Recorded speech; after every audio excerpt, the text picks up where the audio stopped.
give me a second. Apollo, you can respond now. I'll need to go on mute because I need to do something.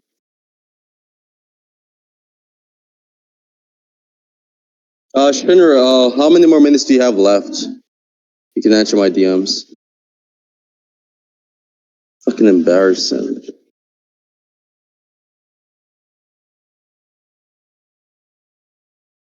Okay, just keep on recording, please, and thank you. Let's try to wrap this up in like 30 minutes or something. This is like very discussion retarded. So just to respond to what you said, he just yaps on forever and not say anything of substance. His original definition of concrete was just to be mind dependent. Now he's changed the definition because it educated him on what concrete actually is, which is something being spatial and temporal, as something which has physicalist commitments and implications. Meaning that given this definition, you cannot have a non-physical thing, but therefore different. Now, first and foremost, by a spatial temporal thing, and you can unmute them afterwards because I want yes or no questions, because yes or no answer, because what he's doing is the reason as to why he has an issue with these yes or no type of questions is because it draws him out into him having to make explicit claims and make explicit beliefs or express his explicit beliefs, to which he does not want to happen because he knows for a fact the moment you understand what these beliefs actually are, he'll get exposed to being a retard, and it's easier to criticize and expose his position with contradictions and flaws. Now, your position here about the physical thing, which is something which is spatial temporal, entails a contradiction, because there are things within science, given the definition, which would not be physical given your definition, which, by the way, are the types of things which are existent in reality.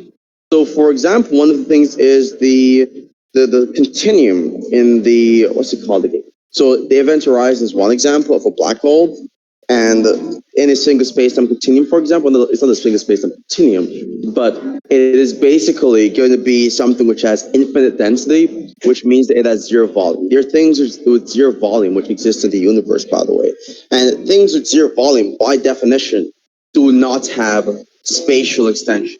They don't have length, they don't have height, and they don't have width. However, they still exist. It's something which scientists have confirmed to exist. Albert Einstein, using his mathematical equations, has predicted and proven these things' existence before they're empirically observed back in 2017, for example. So these things would entail a contradiction in your definition, because we have things which are not spatially extended, which are still the types of things which do in fact exist.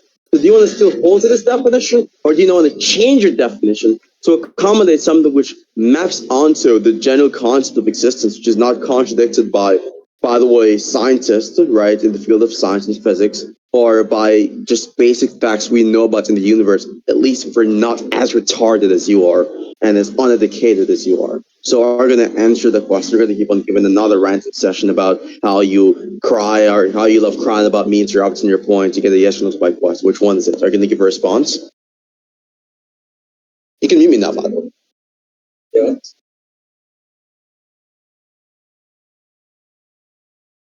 Can you answer the question, sir? Axel, bro, shut the fuck up. I got him. All right. So the thing you mentioned with black holes, that they have like zero spatiality. Was that like one of the things like that you said? I just want to make sure, because it seems like yeah, he said that. Yeah, I'm just making sure I'm tracking right. So black holes just have warped space times. I mean, it's just like, so let me explain. Black holes are warping space time to such a mass effect that not even light can escape them. Like, it's just basic shit. I mean, like, it's just warping the space around them. The time there, you might not say it's position, correctly as I'm like, just say, for example, relativity. For an example, relativity can be used to try and understand black holes. Relativity basically, there's like the speed formula. Travel over distance, I think. I gotta think back to fucking 8th grade science. But mainly speaking wise, just T over D is travel over distance, and mainly the black holes seemingly have an effect on such a scale that gravity around them seems to be so strong that it pulls in other things with gravitational fields, things, of course, of that nature. Space, if space was not to be existent, then gravity would not have any type of grounds within a black hole to have that type of thing where its gravity is so strong. You'd be denying gravity, of course, would not have any type of grounds for black holes. But the problem is that black holes have such a strong gravity that it brings in things from that and it bends light to such an extent of that, right? So space is indeed required for gravity to be grounded. Otherwise, you'd be saying, oh yeah, since gravity is not grounded in this specific area, despite things, of course, using such a strong gravitational pull that it pulls light in there. Unless you want to say, oh yeah, the density part. So let me tell you this, right? Density. Hold on, let me just because so gravity influences density. Do you not know that? Do you not know what density is? Density, for an example, the measure of how much a mass is contained in a given volume, calculated by dividing an object's mass by its volume, right? So, can I ask you a question? What is your definition of mass in terms of a nomological standard? Can you go ahead and answer that? Just unmute him for a second, then put him back on mute so I can actually properly, continue my point. I just want his clarification if he has some type of, I would say distorted view of our sciences, maybe because he's sitting there saying we lack spatio-temporal relationships, despite black holes. Of course, in that sense. So, all right, Apollo, you can answer his question. Go ahead, since I muted you. Chad, you didn't track the question. I want him to finish his yapping session first, and respond to every single thing afterwards and debunk his points. Go ahead and finish your yapping session. I'm not going to answer your questions when you're not even answering basic fucking yes or no questions. You're going to finish your yapping, then I'll respond afterwards. You begged for this type of speaking pattern where you're going to be taking talking stick, whereas you don't get a chance or you don't get the opportunity to answer my yes or no questions. Now, you're trying to force me to answer your questions when it benefits you. Get the fuck out of here, dude. You're going to finish your yapping session first, then afterwards, I'll debunk all the nonsensical bullshit you've been saying on physics. Go ahead and finish. Gordon? Sure. All right. See, by the way, you should of course continue, because with this, nothing's gonna progress. So go ahead. So again, this is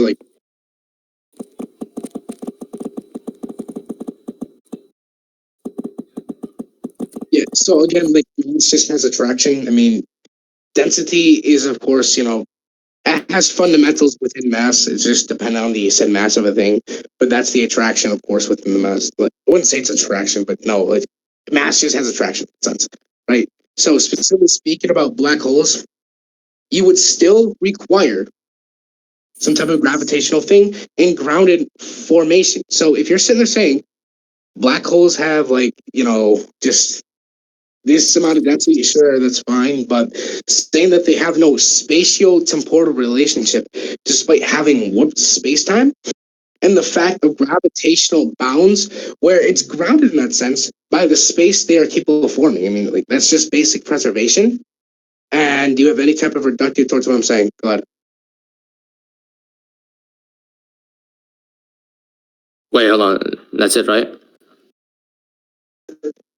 I mean, yeah, it depends if he wants to speak. So go ahead. Explain. All right. Bye. Now, Apollo. Oh fuck, hold on. Yeah, right here. All right, you can speak now.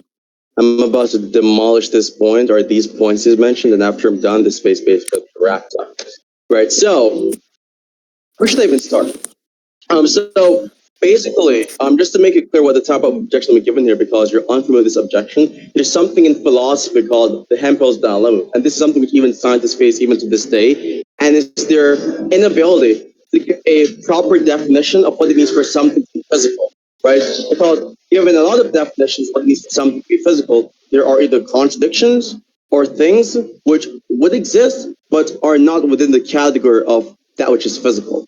Now, with respect to what you're talking about here, the point I'm making is simply that your definition without something being physical, or for something existent, is that which is physical, that which is spatio-temporal. If something is spatio-temporal, then by definition, and I repeat, by definition, it has spatial extensionality. That's height, length, or width, because we know that in physics, right? Space has 3 dimensions, and I repeat, 3 dimensions, you Mongolian uneducated monkey. There's 3 dimensions: height, length, and width. I repeat, height, length, and width. There are things in the universe, you dumb fuck, which do not possess height, length, nor width. And these are things with infinite density. Infinite density implies zero volume. Zero volume entails lack of spatial lack of spatial extensionality. I can send the screenshots, by the way, demonstrated this, just to be clear on this. I'll just send the screenshots because you think for some reason that I'm not informed of the topic or physics. And then afterwards, I'm going to educate you on the distinction between the singularity of a black hole and the black hole itself, because for some reason you think I'm making the claim that black hole has no sort of spatial relation or causal relation in space. I'm not making that claim. I'm talking about the singularity of a black hole, you retard. So here are these 2 things. Okay. So 3 screenshots. We're going to read them together. All right. I'm going to read it for you because you cannot read and you can't really understand basic sentences. So if you read these screenshots properly, you'll see, according to the classical theory of general relativity, a black hole's singularity, not the black hole itself holistically, the black hole's singularity, dumb fuck, is a point of infinite density where all its mass is compressed into zero volume. This has been confirmed by Einstein's mathematical equations. This is a universally agreed upon fact in science and physics and by mathematicians, by the way, mathematicians. Now they proceed to say, however, modern physics suggests this infinite density is a placeholder for our incomplete understanding, indicating where the laws of physics break down. Blah, blah, blah, blah, blah. Now, the other screenshot talks about what is zero volume. I just basically Googled this for you to understand. Zero volume means an object has no 3-dimensional extent, occupying no space and existing only as a point. While physically impossible for any real-world object, physically impossible, they're just saying impossible by physical constraints, this is a theoretical concept used in mathematics and physics, such as the point at the intersection. So it's physically impossible, but not logically impossible. Insofar as given your definition of physical, for example, it would be possible. It actually exists. Now the third screenshot says, yes, in physics, infinite density implies, I don't know who's talking to the background. Is someone talking? Okay. No, yes, no one is. in physics, who is that talking? That was me. I said no one is talking in the background. I heard your voice multiple times while I was talking, so that's the voice I kept on hearing. So yeah, yes, in physics, infinite density implies zero volume for a finite mass. Density is calculated as mass divided by volume, etc., etc. So we get the gist here. Say about whatever the fuck this retard's name is, right? There are things in the universe with infinite density. Things such as the singularity of a black hole which actually fucking exist.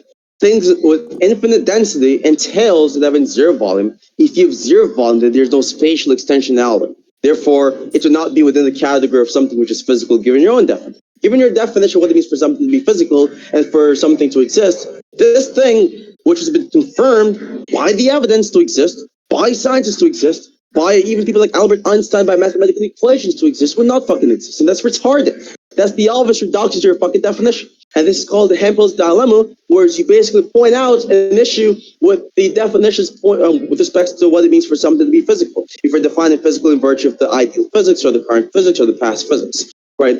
So I'm going to rerun the points again, right? And then attack your black hole argument. Now, with respect to the black hole argument, I'm not telling you that the black hole itself is not physical, retard. I'm saying the singularity of a black hole, given your own definition, is not physical. There's a distinction between the black hole as a whole, which is the entire region of a space-time where gravity is so intense that nothing can even escape it, and the singularity of the black hole, which is the exact center of a black hole, whereas the mathematics of general relativity predicts what lies there. There's a distinction there. The singularity of a black hole is different from the entire black hole itself, right? It's the point. It's a point. It's a mathematical fucking point, which has no extensions by definition. If you knew mathematics, if you knew physics, you know that that thing or any point in mathematics or in physics do not have spatial extensions, and there are such things which are confirmed to exist in this universe. That's the obvious reduction. Now, hopefully, I'll get a relevant response which actually attacks the facts that are presented by physicists, by the way, by mathematicians, by the way, or I can get something which is a philosophical argument, perhaps, which undermines my argument. But until then, I don't think that you're going to be any person with any level of credibility, because currently credibility is in the entire source right now, given the continuous number of blunders, evasions, prevarications, obfuscations, and dodges that you've committed in this conversation. Now, hopefully, let's hear a response to the dumb fucks. Give a response, retard. All right. Okay, So- can you server mute him or Yeah, there is. yeah. So one thing I want to address is that you did not clarify a singularity of a black hole. I mean, you just mentioned black holes, so I mean, any type of general conclusion can be assumed from that. Two, even if you want to bring up the logical possibility point, you're saying something that's like not physical in the sense like I guess I can make the claim that sitting there saying, oh yeah, a physical sense, could include other type of concrete existence which can be non-physical. I mean, like you can sit there and accept that physical things exist, and sit there saying, "Oh yeah, non-physical things exist," because I did just say it's like a physical stance. I didn't say, "Oh yeah," or deny it universally. If you think that's a universal claim in denying, I would like to say that would be physicalism type B. I'm not taking some type of physicalist type B stance on anyways. I'm just saying, oh yeah, it's concretely existing, that. So I could just sit there and say, oh yeah, that can be inclusive towards what I'm saying because, but the thing is that you asked me if it's logically possible in that sense to, not physical things to exist, of course, I agree that would be a contradiction, but only under the conditional if you were going to use the imagination to sit there and argue for it, because you asked me if imagination or just can like things exist within inside imagination.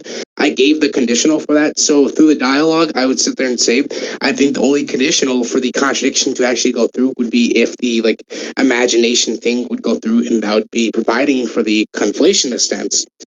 So I wouldn't sit there and say, oh yeah, it's a total disagreement, or, sitting there saying, oh yeah, it completely debunks your point and agreement, you conceded to this factor, so I win, ha ha ha. When, again, there's a lackage of a universal claim, it's not the same stance. Again, I gave a conditional for the logical possibility. You did not meet that conditional, so of course I would agree, oh yeah, there's some certain exceptions for, logically possible things. I accepted a contradiction in that sense because I was a physicalist, of course, not type B though, but of course I accepted in that sense the conditional thing. That's one thing I didn't mention, and that's when I was like, yapping for the first time when moderation was actually applied to it. So I mean, either way, we can like argue about existence all you want. We still have to get to the point about God existing.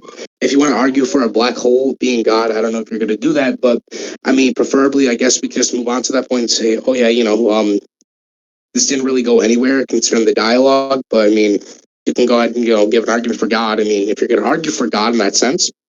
But again, I still don't see any type of relevance to the point here now, sitting there since you clarify the singularity of a black hole and not, black holes in general, because if you did try and invoke, black holes in general, I would sit there and call you a retard, but clearly you clarified it was a singularity of a black hole that had the infinite density. So I can sit there and say, I didn't completely understand that point because, of course, from the conversation we're having, I would view you as, incredibly, dishonest at that point. But since you clarified, I would say, via knowledge-wise, now that I know that, I guess I can accept, what you're saying. And my bad for the stutter, that's bad. But specifically speaking, I feel like we still have to get to the ontology of God or an argument for God. If you're going to argue, instead of arguing for existence or what we accept existence to be, some type of meta-ontological status, we still have to talk about the concrete entity of God existing, since you, of course, accepted you're a theist. So can we move on to that point? Yes or no? All right. Hold on.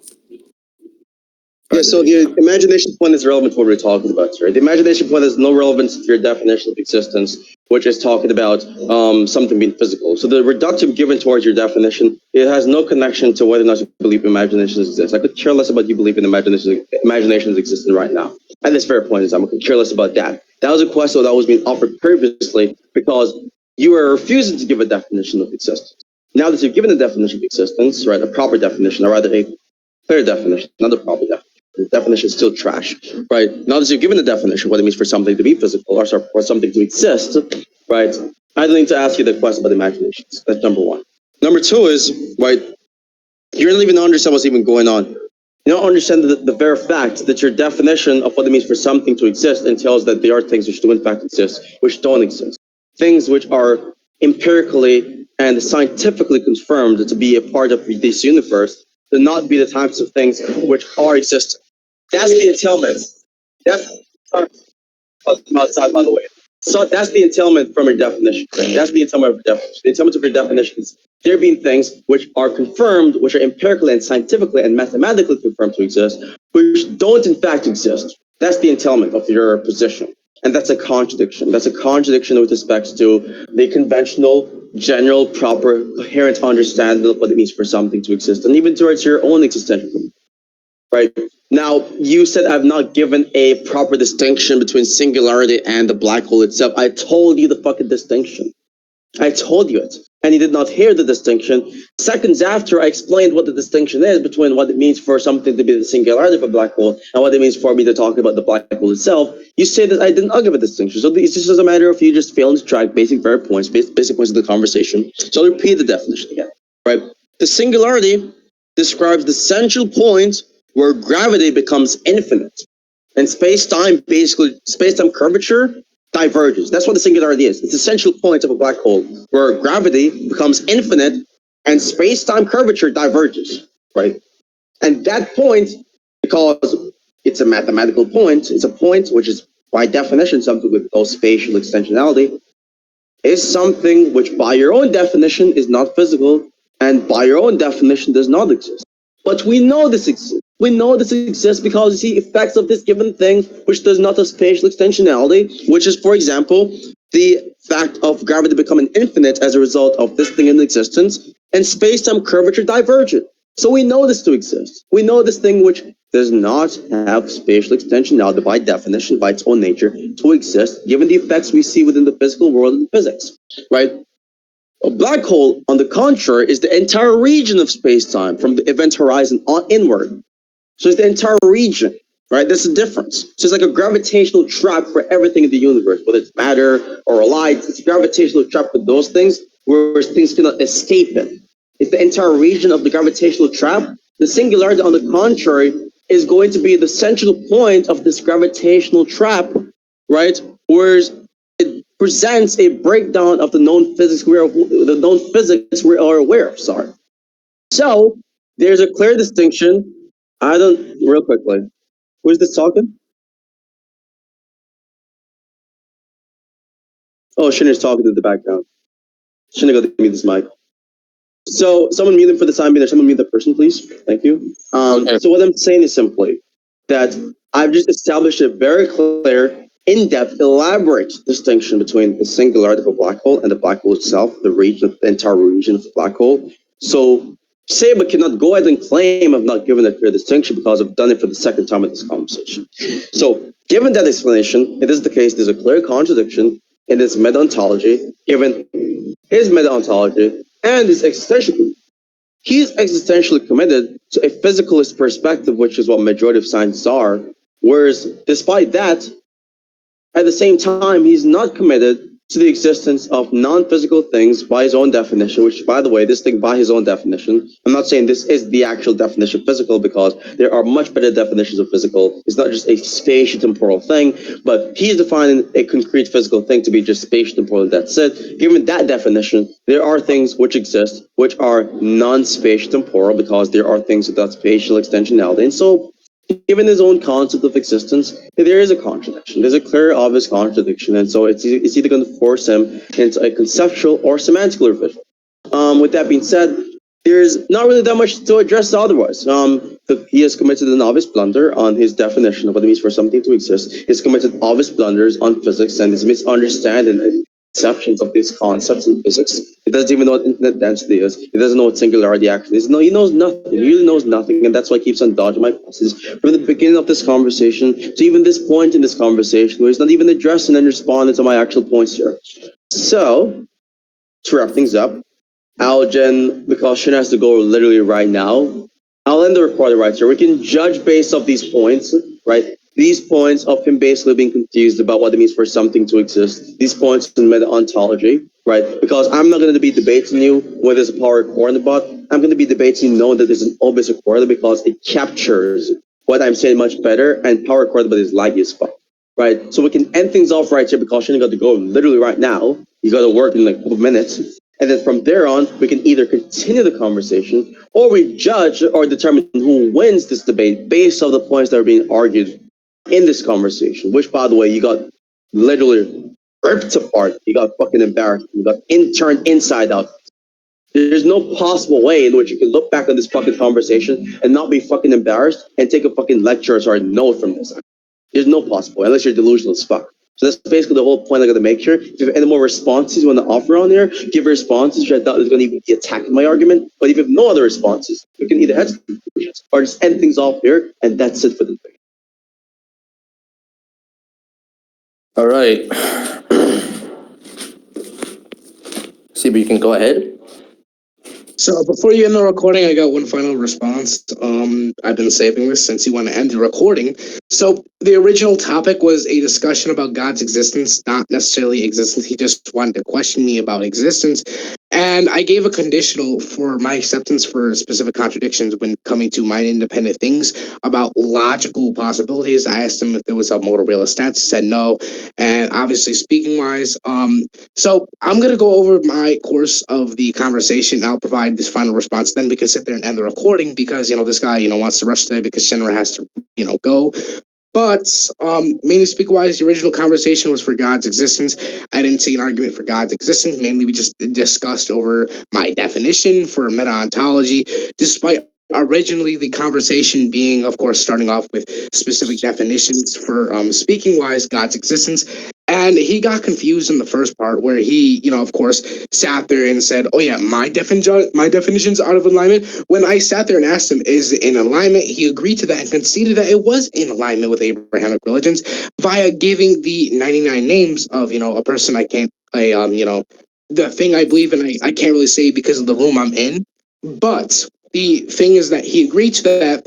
And he got confused and said, I'm the one saying that his definition is not in line with that, despite me saying that my analytics were in question, were specifically, of course, in alignment with being a disagreement to Abrahamic things. So, and then he, asked, oh yeah, do you agree to my, definition so we can get on with this specifically, right? And even then, I, of course, sat there and asked him for what operation are we talking about? Of course, arguing for the definition, or are we taking stances on the definition or in agreement, right? So he repeated the question a few times despite me asking the clarifying question. Then he finally answered when I didn't, and he just kept asking yes or no questions, which, of course, was an attempt to look rhetorical, but he did not look rhetorical. He just looked retarded, not answering the fucking questions because he kept fucking pesterizing or, of course, just fucking procrastinating to try and run away from the said questioning, right? So again, following from that point, we went on to meta-ontology, and he kept confusing my definitions because apparently he kept cutting me off, right? So my definition was basically existence is something that is caused by a cause that is not God, but concretely exists, of course, in that sense, and takes up something with a physicalist thing, right? I didn't take physicalism type B because I made the distinction towards the ending of the recording. But of course, since we're of course going to end the recording, it's going to be in there. I'll try and find the timestamp. But I clarified I was not taking some type of physicalist type B stance, which would accept all processes, including consciousness, etc., concrete things are physical, right? That would include singularities. But of course, the conditional in question, which I prepped up, was of course my response towards him ready to conflate imagination with logical possibilities and concrete reality, right? So I even asked him, are you talking about some type of motor realist stance, of course, when you're accepting another world? He said no, not that type of logical possibility. And of course, he said that's open to conception. So, okay, that's fine. That's very fine. There's no problem with that. But mainly speaker-wise, we got on to the problem about black holes, where he provided a reductio to sit in there. Physicalism type B, which I clarified towards the end of the recording, which was not my stance about within definition. But so I sat there and said that, specifically speaking, again, not physical type B, so I can sit there and say, oh yeah, that's inclusive towards my definition when I say concrete, right? And I said bilateral towards physical things existing, and of course, I denied that similar wise that of course that oh yeah non-concrete existing things, right? So basically they don't exist. That's how I interpreted that they don't exist. But clearly this thing is capable of existing. So I mean there wasn't no point to really attack me with or say, oh yeah, there's contradictions within my type of definition. When clearly it does exist and I'm accepting existing things, I would say, oh yeah, that's concretely existing because it's capable of having some type of actual nature, which is realist, or just some type of realist stance on it, of course, which is proven to be the case via mathematics, Einstein's relativity points. And like the confusion on the point with the black hole instead of the singularity point, he said, oh yeah, he made the distinction, but of course he didn't track the part where I said, oh yeah, this is before, the point you made about the singularity, right? I said this is a different time before you made that singularity point. It's before that, right? So of course you made the distinction, but that was after my response where I said, oh yeah, of course, basically there's attraction, gravity, and the space is needed there for the gravitational mass there to even there. So the physical spaces need to be there, of course. And he was talking about within the black hole, the center of time space where it's infinite density. That's pretty obvious to sit there and say about black holes, right? Thought he was just retarded, and obviously talking about the point about black holes in general because he didn't specify. He was talking about a singularity in that point, right? The singularity is much more affirmative and, of course, clarifying rather than sitting there saying, "Oh yeah, black holes have infinite density and don't have spatial temporal relationships." The singularity does not have spatial temporal relationships. The factor is that the black hole itself, the extension which pull things in, that has a spatio-temporal relationship. So he did not clarify until that point, which is the reason why I'm sitting here saying he did not clarify in that specific point, but then made the affirmative to make that distinction, right? So of course I'm affirming those type of things, right? And clearly he did not track that because he's sitting there saying, oh yeah, my definition, has contradictions, despite me even stating it's not a physicalist type B stance because I'm still allowing for specific things to be in there because of the conditional I set up with the imagination point and calling them out for, if you're going to use that, that's a conflationist thing, right? It's a conflationist between subjective experience and reality, right? So I even specify when I was saying, oh yeah, it's bilateral, that wise physical things within reality would be including that instead of spatial temporal things. Physical things exist, right? But I did not upright deny, of course, or make a universal claim for physical things. I just said that existence is within that point. I didn't make any type of negation through my semantics. So if he wants to play semantics game or the semantics game, the script, the ask yourself script, there's no type of negation towards the specific black hole point. No, not the black hole point, the concrete existence point. Sorry, that was a blunder there, I would admit. But even then, this doesn't make up for the other factor. What was it? Let me think. Yeah, we can just get onto the God's existence point. I didn't see no argument. We just debated over existence. There was no argument for God in question. Like he said, he was taking the negation towards deism. I guess I couldn't track what he was trying to say into that, but I told him I was a weak atheist. So I was already taking some type of weak atheistic stance, which accepted the existence of a deity, but not Abrahamic religions, which is what I clarified, of course. And he said his definition for, the said deity in question would, of course, be that, of course, it aligns with that, which is at the start of the recording at question 2. So the mess up, which you do not realize here, is that you did not provide an argument for God in question. You just debated on existence with me, which is completely irrelevant to the point and just talks about meta-ontology instead of actually sufficiently getting up to a point about the argument for God or debating on an argument for your specific definition in question, which is what I was trying to also get into, right? But clearly we moved on to meta-ontology for whatever fucking reason you wanted, right? So now that that's over with, my clarification, we can end the recording if you truly believe you won that. So again, you can go ahead and post this, I guess. I give consent. You can sit there and say, oh yeah, I beat the fuck out of Saba. But clearly I don't see anyone winning this conversation as so far it's going, specifically with how clearly the communication was going. Both were bad faith. I'll admit I was bad faith trying to overtalk them at the same time. But when I'm trying to talk keeps over talking me or just trying to interrupt. So again, that's the reason why I'm bad at faith in that specific conversation. So I will admit both had mess ups. I'm not going to sit here and be egotistical about it. So GG Apollo, right? GG about the conversation. I'm not going to rub it in or anything. I'm not going to sit there and say, oh yeah, I won. But it is what it is. So I'm going to save the recording and let's see what happens. All right. Can I mute Apollo now? You wanted to save the recording, so I already saved the recording. There's no point arguing. All right, cool.